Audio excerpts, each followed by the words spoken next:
Hello friends, welcome back to my channel. ட்ராமாக்குள்ளே போகிறதுக்கு முன்னாடி மறக்காமல் இந்த வீடியோவுக்கு ஒரு லைக்கை போட்டுருங்க. இந்த வீடியோக்கு கீழே 1K லைக் வந்துச்சு அப்படின்னா நாளைக்கு நான் 2 வீடியோவாக போஸ்ட் பண்ணுவேன். அதனால மறக்காமல் எல்லாரும் லைக் பண்ணிவிட்டு பாருங்கள். இன்றைக்கி எபிசோட் ரொம்ப சூப்பராக இருக்க போகுது. அதனால ஃபுல்லாகவே பார்த்து என்ஜாய் பண்ணுங்கள்.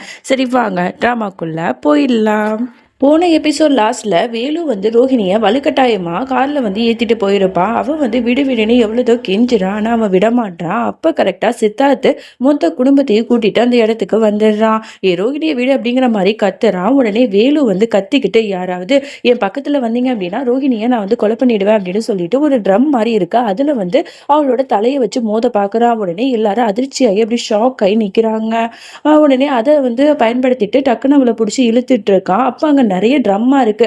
அதை அப்படியே தள்ளி விட்டுடுறான். சித்தார்த் இவளை காப்பாத்துறதுக்கு வர்றதுக்குள்ள அவன் கார்ல இவரை வேகமா இழுத்துட்டு போயிடுறான். வேகமா போயிட்டு இருக்காங்க. இவனும் எவ்வளவுதோ வேகமா ஃபாலோ பண்ணிட்டு வரான். ரோஹிணி அழுவுறா, தயவு செஞ்சு என்னை விட்டு ப்ளீஸ் ப்ளீஸ் அப்படின்னு சொல்லிட்டு கெஞ்சிரா. ஆனா அவன் நான் விடவே மாட்டேன் அப்படிங்கிற மாதிரி சொல்லிட்டு இருக்கான். அப்புறம் இங்க சித்தார்த்துமே என்னோட ரோஹிணியை நான் விடமாட்டேன் அப்படின்னு சொல்லிட்டு வேகமா கார் ஓட்டிட்டு வந்துட்டு இருக்கான். அதுக்குள்ள வேலு ஒரு பெரிய பள்ளத்தாக்கு மாதிரி இருக்கு, அதுகிட்ட போய் வண்டியை நிறுத்திடுறான்.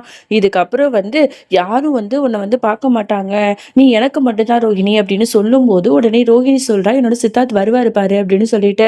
எதுக்காப்புல பார்த்தா சித்தார்த்தும் கார்ல கரெக்டா நிக்கிறான். உடனே ரோஹிணி சொல்றா, பாத்தியா என்னோட சித்தார்த் அவ்வளவு சீக்கிரமா உன்கிட்ட என்னை விட்டு கொடுத்துட மாட்டாரு அப்படிங்கிற மாதிரி சொல்லிட்டு சிரிக்கிறா. உடனே இவனுக்கு பயங்கரமா கோவம் வருது. இந்த பாரு, வாழ்ந்தாலும் சரி செத்தாலும் சரி 2 பேரும் ஒன்னா தான் போகணும் அப்படின்னு சொல்லிட்டு உடனே என்ன பண்றான், அந்த பள்ளத்துக்கு மேல கீழே ஆறு இருக்கு, அதுல அப்படியே வண்டியை விட்டுடுறான். 2 பேரும் காரு உள்ளாக்க அப்படியே ஆத்துல விழுந்துடுறாங்க. இதை பார்த்த மொத்த குடும்பமும் அதிர்ச்சியில உறைஞ்சு போய் நிக்கிறாங்க. சீமாவும் சித்தார்த்தும் ரோஹிணி ரோஹிணி அப்படின்னு சொல்லிட்டு கத்துறாங்க. 2 பேரும் கதறி கதறி அலறாங்க. நம்மளோட சித்தார்த் அப்படியே உடஞ்சு அந்த இடத்துலயே உட்கார்ந்துடுறான். அவனுக்கு அவ்வளவு கஷ்டமா இருக்கு. இல்ல இது நடக்கக்கூடாது, ரோஹிணி வீரோட தான் இருப்பா அப்படின்னு சொல்லிட்டு புலம்பிட்டு இருக்கான். இன்னொன்னு பக்கம் சீமாவை பக்கம் அவ்வளவு பாவமா இருக்கு. இல்ல இல்ல என்னோட தங்கச்சிக்கு எதாவது ஆகக்கூடாது அப்படின்னு சொல்லிட்டு ஒப்பாரி வச்சு அலறா.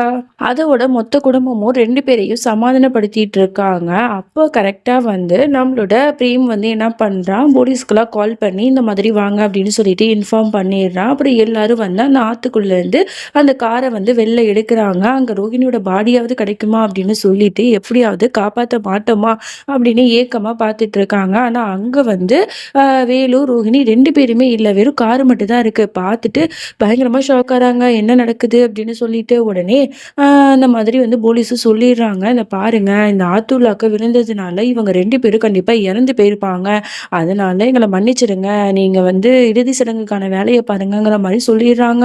இதை கேட்ட உடனே 2 பேரும் கதறி கதறி அழுகுறாங்க. இல்ல இது நடக்கக்கூடாது, என் தங்கச்சியை இப்படி ஆகக்கூடாது அப்படின்னு சொல்லிட்டு பாவமா இருக்கும். அதோட இங்க சந்தீப்பை தான் காட்டுறாங்க. அவன் சசியோட தலையில அடிபட்டு இருக்கும்ல, அதனால அவளை ஹாஸ்பிட்டல்ல சேர்த்து ட்ரீட்மெண்ட்லாம் பார்த்துட்டு இருக்கான். அதுக்கப்புறம் இங்க எல்லாரும் வீட்டுல இருக்காங்க. நம்மளோட ரோஹிணியோட போட்டோவை வச்சு அவளுக்கு இறுதி சடங்குலாம் பண்ணிட்டு இருக்காங்க. எல்லாருமே ஒன்னும் அழுதுட்டு இருக்காங்க. பாட்டிலாம் வருத்தப்பட்டு அழுறாங்க. இந்த வீட்டை திரும்ப கொடுக்கணுங்கிறதுக்காக நீ எவ்வளவு பாடுபட்ட ரோஹிணி, இப்ப இந்த வீடு இந்த மொத்த குடும்பமும் உன்னோட வருகைக்காக தான் ஏங்கிட்டு இருக்கு, ஆனா நீ இப்படி போயிட்டியம்மா அப்படின்னு சொல்லிட்டு ரொம்ப அழுறாங்க. அப்பதான் சீமாவோட மாமியாருக்காரங்க மாலையை எடுத்துட்டு ரோஹிணியோட போட்டோல போடுறதுக்காக போறாங்க. அப்ப கரெக்டா சீமா இறங்கி வரா. என்ன பண்ணிட்டு இருக்கீங்க, என்னோட தங்கச்சி ஒண்ணு இறந்து போகல, அவளுக்கு எப்படி நீங்க மாலை போடலாம் அப்படின்னு சொல்லிட்டு மாலையை தூக்கி வீசுறா. உடனே மாமியாக்காரங்க சொல்றாங்க, இந்த பாருமா நீ புரிஞ்சுக்க, ரோஹிணி இப்ப இந்த உலகத்துல இல்ல, அவ நம்மளை விட்டு போயிட்டா, இதை நீ ஏத்துக்கிட்டு தான் ஆகணும் அப்படின்னு சொல்லிட்டு புரிய வைக்கிறாங்க. ஆனா அவ கத்துறா, கண்டிப்பா இதை நான் நம்ப மாட்டேன், என்னோட தங்கச்சி உயிரோட தான் இருக்கா, அவ கண்டிப்பா என்னை தேடி வருவா அப்படின்னு சொல்லிட்டு பயங்கரமா கத்துறா, பைத்தியம் பிடிச்ச மாதிரி. இன்னொன்று பக்கம் சித்தார்த்தும் அவளுக்கு சப்போர்ட் பண்ணுறா. ஆமாம், என்னோட ரோஹிணி என்கிட்ட சொல்லியிருக்கா, என்னை விட்டு எப்போவுமே பிரிஞ்சு போக மாட்டேன் அப்படின்னு சொல்லிட்டு. அப்படி இருக்கும்போது அவள் எப்படி போவான்னு நீங்கள் நினைக்கிறீங்க, அவள் கண்டிப்பாக வருவா பாருங்க, அவள் கொடுத்த வாட்ச் கூட இங்கே இருக்குது, அந்த வாட்ச் எப்போவுமே என் கூடயே இருக்கணும் அப்படிங்கிறதுக்காக தான் அவள் எனக்கு கிஃப்ட் பண்ணா, கண்டிப்பாக அவள் வருவா பாருங்க அப்படின்னு சொல்லிட்டு சித்தார்த்தும் சீமாவும் மாற்றி மாற்றி பேசுகிறாங்க. இவங்க 2 பேரும் நிலைமையை பார்க்குற மொத்த குடும்பத்துக்குமே ரொம்பவே கஷ்டமாக இருக்குது. அப்போ கரெக்டாக அந்த இடத்துக்கு நேகா வரா. நேகா வந்து அப்படியே வந்து பார்க்குறா. அந்த மாலையை எடுத்துட்டு டக்குன்னு ரோஹிணியோட ஃபோட்டோக்கு கீழே வச்சுட்டு அப்படியே வந்து கையெடுத்து கும்பிடுறா. உடனே எல்லாரும் பார்க்குறாங்க. ஆமாம் நீ யாரும்மா அப்படின்னு சொல்லிட்டு பாட்டியும் கேட்குறாங்க. அவள் வந்து நான் சித்தார்த்தோட அசிஸ்டன்ட் கம்பெனியில் வேலை பார்க்குறேன், அப்படி இந்த விஷயம் தெரிஞ்சிச்சு தான் வந்து பார்க்கலான்னு வந்தேன் அப்படின்னு சொல்லிட்டு ஒன்றுமே சொல்லாமல் போகிறா. ஆனால் இங்கே சித்தார்த்துக்கும் சீமாக்குமே ரொம்ப பயமாக இருக்கு. அப்போ வந்து இவள் போயிட்டே இருக்கும்போது மயக்க போட்டு கீழே விழுந்துடுறா. உடனே எல்லாரும் பதறி அடிச்சுட்டு டாக்டருக்கு கால் பண்ணி அவளுக்கு ட்ரீட்மெண்ட் பார்க்குறாங்க. அப்போ தான் தெரிய வருது இவள் ப்ரெக்னெண்ட்டாக இருக்கா, இவங்க ரொம்பவே வீக்காக இருக்காங்க, இவங்களை நல்லபடியாக பார்த்துக்கோங்க அப்படிங்கிற மாதிரி சொல்லிட்டு டாக்டரும் போக வீட்டில் இருக்கிறவங்களுக்கு ஒன்றுமே புரியலை. இந்த பொண்ணை வந்து ரெஸ்ட் எடுக்க வைக்கலாம் அப்படின்னு சொல்லிட்டு அவளை ரூமுக்கு அனுப்பி வச்சிடுறாங்க. அப்போ தான் சீமா வந்து வேற வழியே இல்லாமல் எல்லா உண்மையுமே போட்டு உடைச்சிடுறா. இந்த மாதிரி சித்தார்த் வந்து என்னோட ரோஹிணியை ஏமாத்திட்டாரு, அந்த பொண்ணோட வயிற்றுல இருக்கிற குழந்தை சித்தார்த்தோட குழந்தை தான் அப்படிங்கிற மாதிரி சொல்லும்போது மொத்த குடும்பமும் அதிர்ச்சியாகி பார்க்குது. என்ன உலர சீமா அப்படிங்கிற மாதிரி கேட்டா, ஆமாம் நான் உண்மையை தான் சொல்கிறேன், இந்த விஷயம் என்னோட ரோஹிணிக்கு தெரியாமலேயே அவள் இந்த உலகத்தை விட்டு போயிட்டா, ஒரு வேளை அது மட்டும் தெரிஞ்சிருந்ததுன்னா அவள் வந்து அப்போவே செத்து போயிருப்பா அப்படிங்கிற மாதிரிலாம் அழுதுட்டு இருக்கா. உடனே எல்லாரும் சித்தார்த்தை பார்த்து கேள்வி எழுப்பின உடனே சித்தார்த்துமே ஒத்துக்கிறான். ரொம்ப தலை குனிஞ்சு சொல்ல ஆரம்பிக்கிறான் நடந்த உண்மையெல்லாம். இந்த மாதிரி வேலு கூட ரோஹிணி வந்து ஒன்றா சேர்ந்துட்டு என்னை ஏமாத்துனா அப்படின்னு நான் நினச்சிக்கிட்டு ரொம்ப வந்து ட்ரிங்க்ஸ் வந்து பண்ணிட்டேன். அப்போ வந்து ஒரு பார்ட்டி நடந்தது, அதில் நான் ரொம்ப குடி போதையில் நேகா கிட்ட தப்பாக நடந்துக்கிட்டேன். அன்னைக்கு நைட்டு நான் அவள் கூட தப்பாக நடந்ததுனால இப்போ அவள் ப்ரெக்னெண்ட்டாக இருக்கா, அவளோட இந்த நிலைமைக்கு நான் தான் காரணம் அப்படின்னு சொல்லிட்டு வருத்தப்பட்டு சொல்கிறான். இதை கேட்ட ஒட்டுமொத்த குடும்பமும் அதிர்ச்சியாகி பார்க்குறாங்க. மாமியாக்காரங்க செம்ம கடுப்பாகி எவ்வளோ திமிருடா, என்னோட பையனை வந்து இப்படி பண்ணிட்டி அப்படின்னு சொல்லிட்டு கன்னத்துலேயே அறையிறாங்க.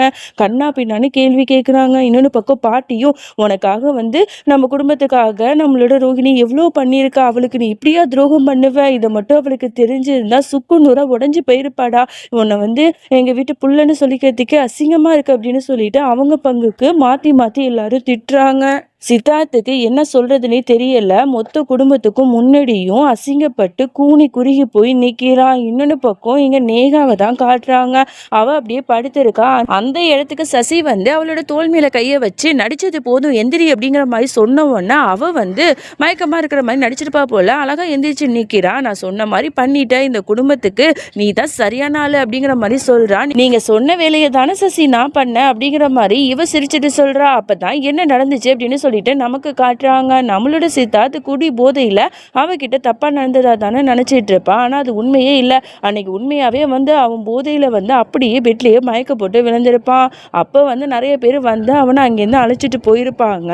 ஸோ அடுத்த நாள் இவ வேணும்னே அவனை வந்து என்ன பண்ணணும், தப்பாக காட்டணுங்கிறதுக்காக அவங்களுக்கெல்லாம் பணத்தை கொடுத்து அவனை வந்து பெட்டில் படுக்க வச்சு அவனோட ஷர்ட்டெல்லாம் ஓப்பன் பண்ணி அவன் கூட வந்து நெருக்கமாக இருந்த மாதிரி அவனை வந்து தப்பானவங்கிற மாதிரி காட்டியிருப்பா. நம்மளோட சித்தார்த்துக்கு எதுவுமே ஞாபகம் இருக்காது இல்லையா, அதனால அவனும் இவ சொன்ன எல்லா பொய்யையுமே நம்பி இவளை வந்து நம்ம கெடுத்துட்டோம், இவளோட வயிற்றுல இருக்கிற குழந்தைக்கு நம்ம தான் காரணம் அப்படின்னு சொல்லிட்டு தப்பாக நினச்சிருப்பான்.